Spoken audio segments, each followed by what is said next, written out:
Good day, students. Welcome to math.serve.com. In this clip, we're going to be going over problems 16 to 20 of the ACT Math Prep questions.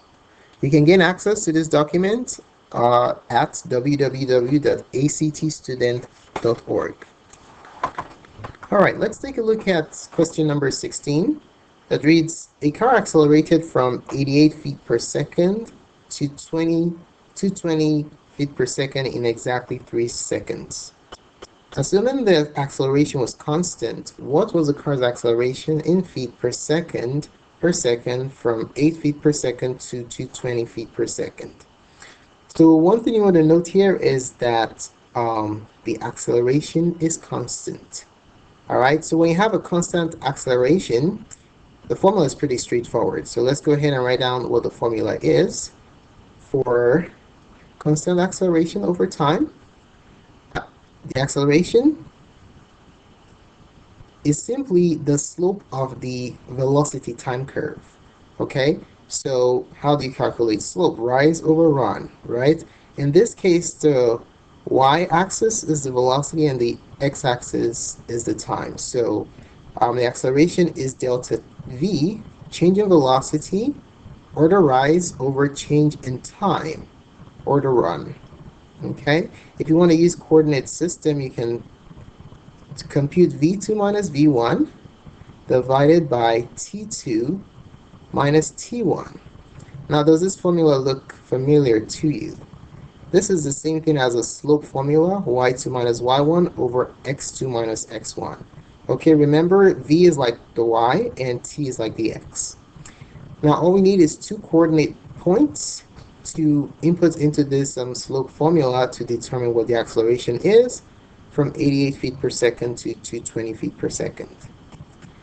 So what we're going to do is we're counting for 3 seconds. So what do we start counting from? We start counting from 0. Okay, we're going from 0. At 0 seconds, the velocity was 88 feet per second. From this coordinate, it's advanced to, at 3 seconds, 220 feet per second. All right, so we have two coordinates. The line going through these 2 points is the velocity time curve, and then we can use the slope of that line to determine the acceleration.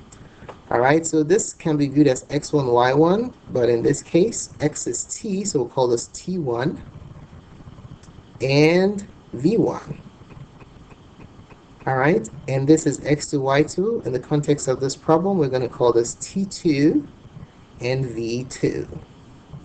All right, so now we are ready to input these values into the formula. So our acceleration is equal to v2 is 220 minus v1, 88. That's the rise of the velocity time curve divided by the run, or the change in time, t2, 3 minus t1, 0.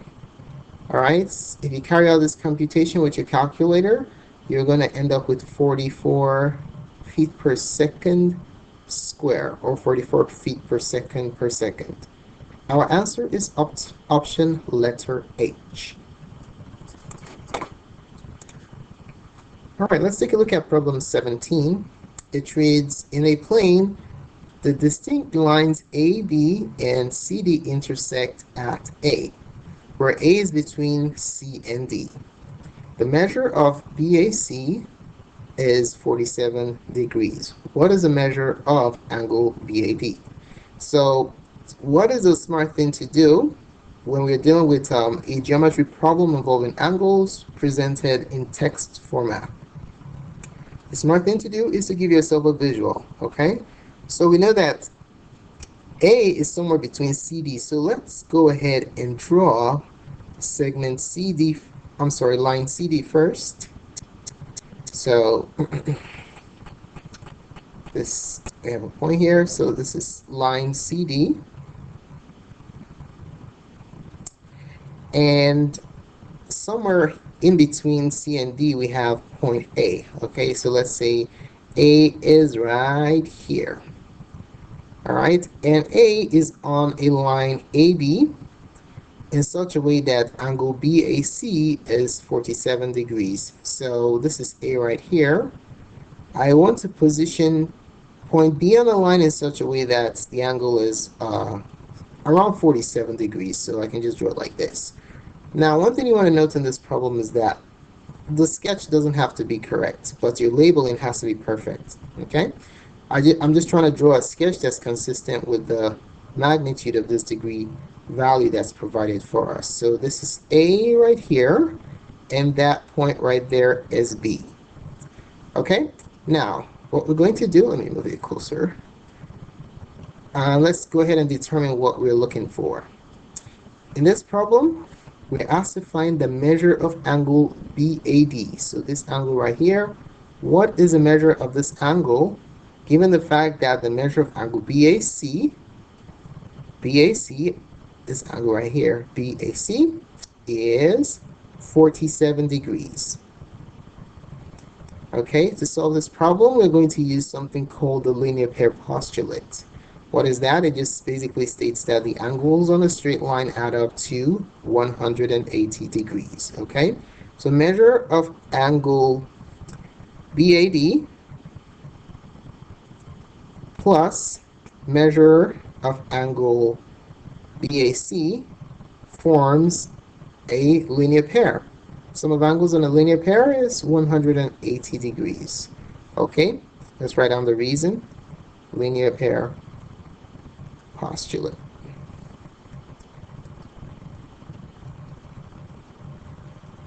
All right, now what do we know? We know that the measure of angle BAC is 47 degrees, so measure of angle BAD plus 47 degrees is equal to 180 degrees. So let's go ahead and solve this resulting algebraic equation for the measure of angle BAD. We simply subtract 47 degrees from both sides of the equation, and our final result is going to be measure of angle BAD. If you compute this difference in your calculator, you end up with 133 degrees. Option letter D is the correct answer for this problem. All right, let's take a look at problem number 18. It says, in which of the following are 1/2, 5/6, and 5/8 arranged in ascending order? All right, so I'm going to show you two ways of doing this problem. I'll show you the longer method first and then the real quick shortcut afterwards. Now, one thing you want to note is that when you're comparing fractions, you want to ensure that the denominators are the same, and then you just compare the magnitude of the numerator, okay? If the denominators are different, you have to find the LCD, as is the case with this problem.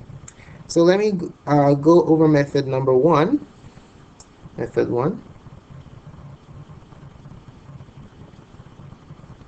This is the equivalent fractions method. Equivalent fractions. When we're talking about equivalent fractions, we are talking about converting them into equivalent fractions with the same denominator. Okay, basically the LCD. All right, equivalent fractions method is a little bit longer, but it does teach you some important fraction skills. Let's go ahead and do that real quick. So let's go over the steps first before we start. Okay.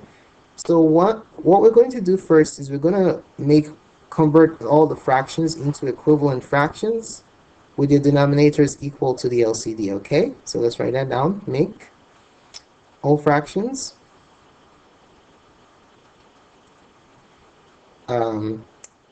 equivalent fractions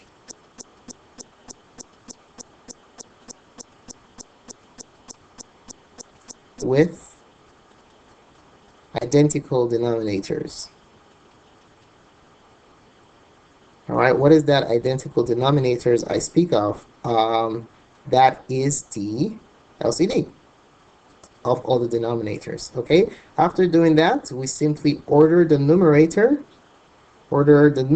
from from the biggest to the from the smallest to the biggest, ascending order. Okay, from smallest to greatest. Okay, now let's go ahead and do it. So, part one, let's find the LCD. Okay, the reason why I'm showing you the long way first is I want to have you review how to find LCD of fractions. That's an important skill to know for the ACT. Okay, so find the LCD. We have 1/2, 5/6, and 5/8. Okay, so what I'm going to do is I'm going to decompose the denominators where applicable so that I can see factors that need to be inserted in order for us to achieve the LCD. So I'm going to have 5 over 2 times 3. That's a decomposition of 6, and then 5 over 8 is 2 times 2 times 2. Okay, so I want the denominators identical, so let's see. Let's start with this one right here. You have 3 2's. The middle denominator has a 3, so let's insert a 3 in the denominator and numerator so we don't change the problem. Now let's take a look at this one. We have 1 2 and 1 3. This has 3 2's, so we have to insert 2 2's in the middle fraction. So 2 times 2, upstairs and downstairs, numerator and denominator. And then this fraction 1/2 right here, we want it to have 3 2's and a 3, okay? So we multiply by 3, top and bottom. And then we need 2 more 2's, okay? 2 times 2, 2 times 2. So what I'm doing is basically looking for the LCD, right? So when I multiply, I'll have 2 times 2, 4 times 3, 12. 12 over 24. First fraction, second fraction is 20 over 24. And then the last fraction is 15 over 24. Now that their denominators are identical, we can just order the numerators, okay? So step 2, order numerators. So we're starting from the smallest to the biggest. The smallest numerator is 12 over 24. Don't forget this is 1/2, which is less than 15 over 24. That's 5/8.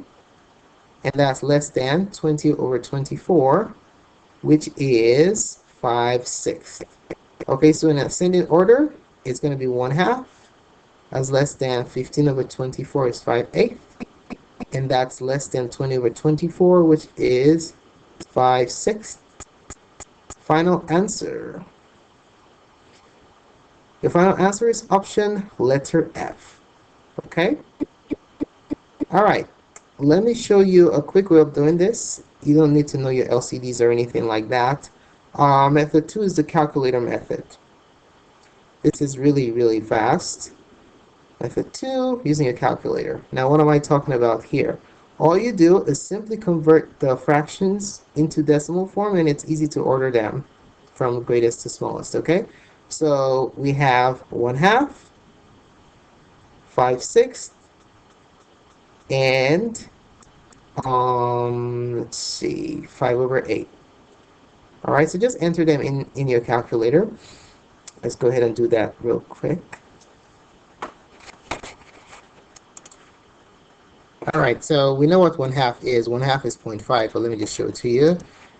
1/2 is 0.5, 5/6 is 0.833, and 5/8 is 0.652. Now, can you order them? That's a piece of cake, right?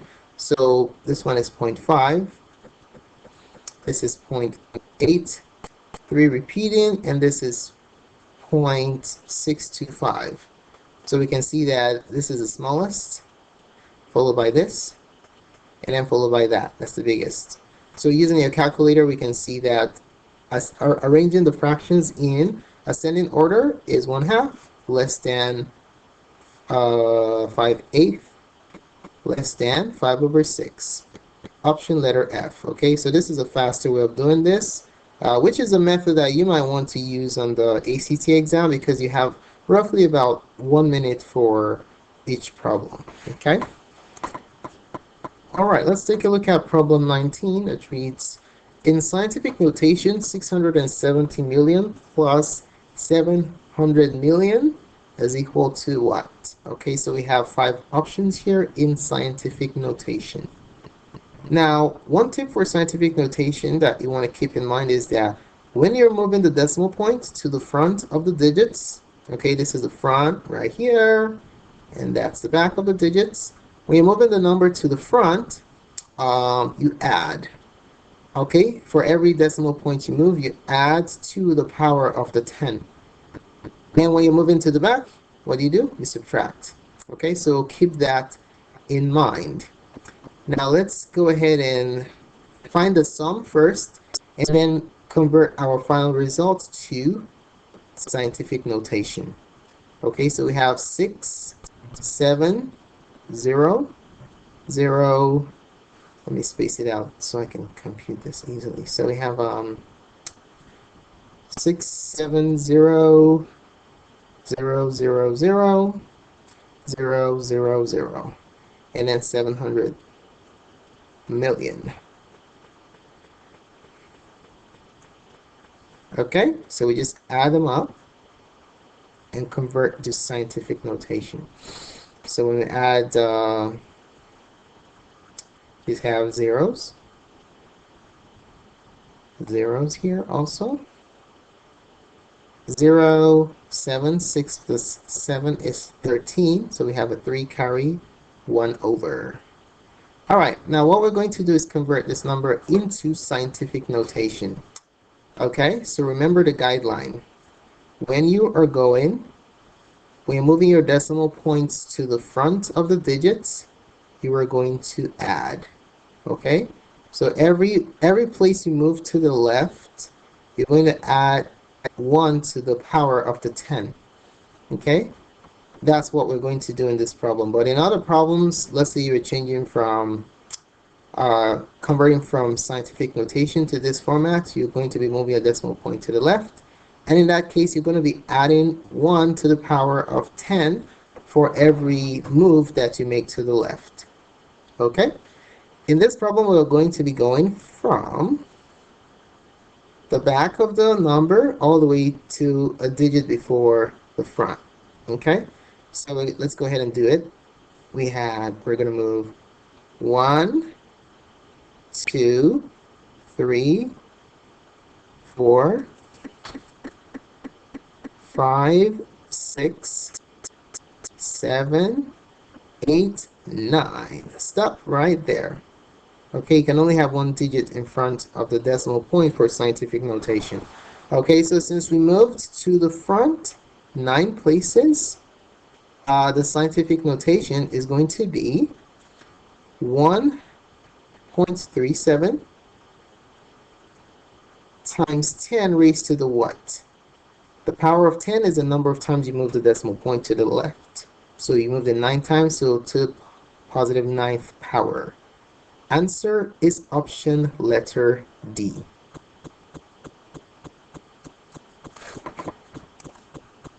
Okay, so let's take a look at number 20, the last one in this review series. In this installment, for trapezoid ABCD shown below, segment AB is parallel to segment DC. So let's indicate that on our drawing. So this is parallel to that. To this segment right here. Okay, so one thing you want to recall, oh well, let's finish reading the question. The measures of the interior angles are distinct, and the measure of angle D, as indicated here, is x degrees. What is the degree measure of angle A in terms of x? So we're looking for the measure of this angle right here in terms of x, okay? Now something you want to recall from geometry is that consecutive angles of trapezoids are supplementary, or they add up to 180. Okay, this is basically because, let me extend the segments here. If you have parallel lines cut by a transversal, okay, if you have 2 parallel lines cut by a transversal, what do you know about corresponding angles? um, no, actually not corresponding, same side interior angles. So X and this angle right here, they are same side interior angles, and same side interior angles of parallel lines cut by transversal are supplementary. Okay, these two add up to 180. All right, so that's something to keep in mind with trapezoids. All right, so that's the fact we're going to use to solve this problem. Okay, so let's set up the relationship between these two, but before we do that, let's write down a statement. Consecutive angles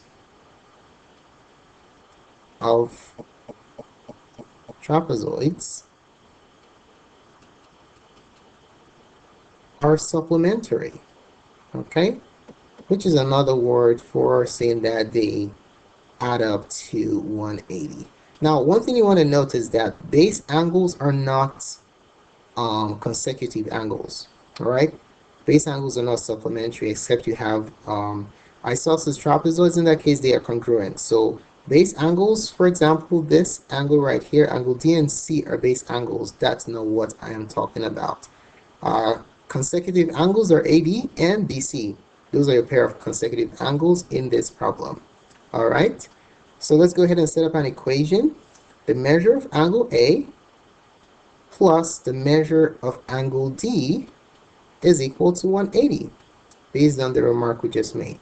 Okay, so the measure of angle A plus the measure of angle D is X equals 180 degrees. So what is the measure of angle A? We simply subtract X from both sides,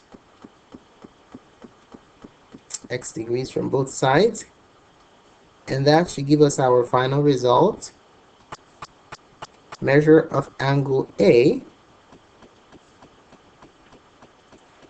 is simply going to be 180 degrees minus X degrees. In this problem is written, in these options is written as 180 minus X degrees. Answer is option letter F. Okay, so there goes your final result. Thanks so much for taking the time to watch this presentation. If you found the contents of this tutorial beneficial to you, do give us a thumbs up. We appreciate the positive feedback. Do subscribe to our channel for updates to the remainder of this review series. If you have any questions or need clarification on any of these problems or concepts, math concepts on the ACT exam, just ask your question in the comment section below and we'll be glad to support you as soon as possible. More clips can be found on math.serve.com. Thanks again for watching and have a wonderful day.